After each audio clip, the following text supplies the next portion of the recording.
قالت الاعراب آمنا قل لم تؤمنوا، پلس کا انکار ہو گیا نا، ایمان تو نہیں ہے تمہارے اندر، ولیکن قولوا اسلمنا درمیان میں آ گئے، ولما يدخل الایمان فی قلوبکم مزید تاکید ہو گئی ایمان تمہارے دلوں میں داخل نہیں ہوا۔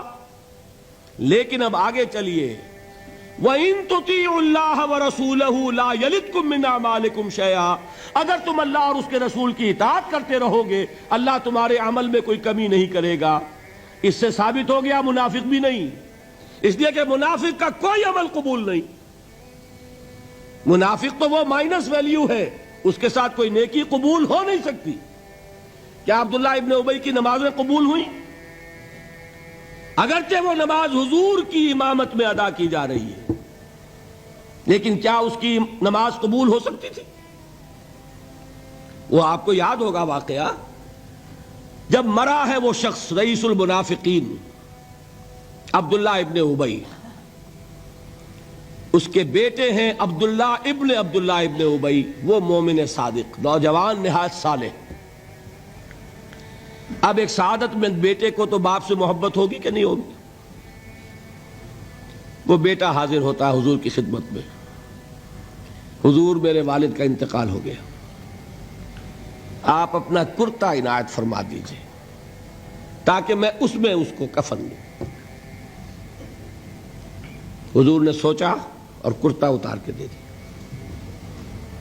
حضرت عمر کھڑے ہو گئے، وہ تو تھے نا، ان کا جلال اور ضبط نہیں کر سکتے تھے، ان کا وہ انداز تھا جو حضرت موسیٰ کا تھا۔ حضرت خضر کو 3 دفعہ ٹوکا کہ نہیں، یہ کیا کیا تم نے؟ بغیر کسی جرم کے اس بچے کو ختم کر دیا، یہ کیا کیا تم نے؟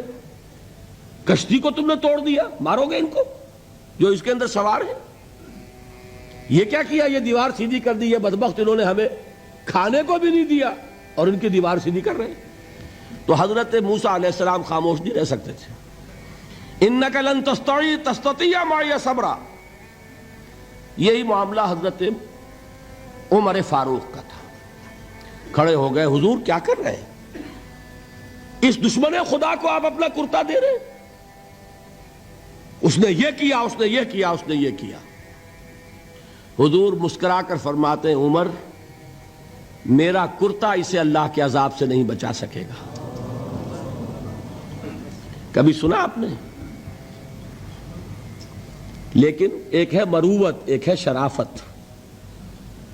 اس نیک اور صالح نوجوان نے آ کر مجھ سے ایک بات کہی، مجھ سے سوال کیا نا، کیا میری شرافت اور مروت اسے گوارا کر سکتی ہے کہ اس کا ہاتھ میں خالی لوٹا دوں؟ لیکن یہ نہیں کہ میرا کرتا اسے عذاب سے بچا لے گا۔ لیس للانسان الا ما سعی وان سعیہ سوف یری، نہیں ہے انسان کے لیے مگر وہی کچھ جس کے لیے اس نے محنت کی، بھاگ دوڑ کی، جو کمائی کی ہے وہی ملے گا، اور جو کمائی ہے وہ ضائع نہیں کی جائے گی، وہ دکھا دی جائے گی، یہ ہے تمہاری کمائی۔ تو انسان کا معاملہ تو عمل سے ہے نا۔ اور میں یہ بھی بتا دوں، لطیف باتیں ہیں یہ کرتا حضور نے دیا کیوں؟ ایک تو آپ کی شرافت اور مروت، اسی شرافت اور مروت کا ایک اور پہلو یہ تھا، حضور اس شخص کا ایک احسان اپنے اوپر سمجھتے تھے۔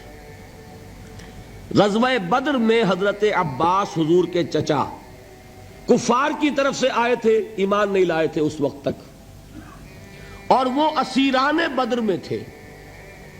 بدر کی جنگ کے بعد جو قیدی تھے ان میں عباس بھی ہیں رضی اللہ تعالی عنہ۔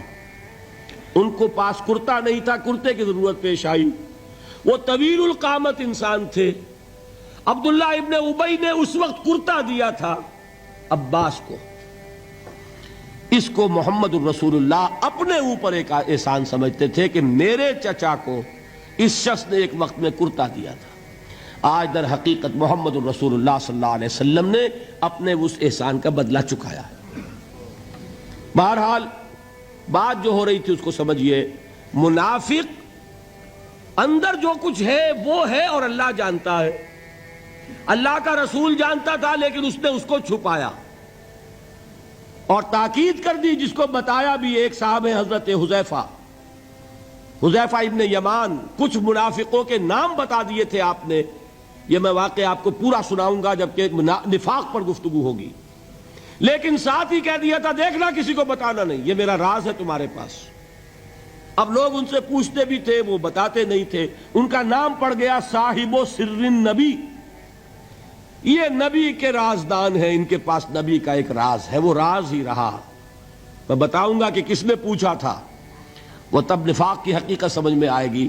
بہرحال یہ بات سمجھ لیں، قانوناً ایک شخص مسلمان ہے، حقیقت کے اعتبار سے اس کی تین شکلیں ہو سکتی ہیں، یا مثبت طور پر مومن اور ایمان کے درجات بے شمار ہوں گے، +1 سے لے کر +انفینٹی تک، یا منفی طور پر منافق، -1 سے لے کر اور -انفینٹی تک، اور درمیان میں ایک زیرو کا مقام بھی ہے، نہ منافق نہ مومن، بس وہ مسلمان ہے، وہ ہے جس کو فرمایا گیا ان تطیعوا اللہ ورسولہ۔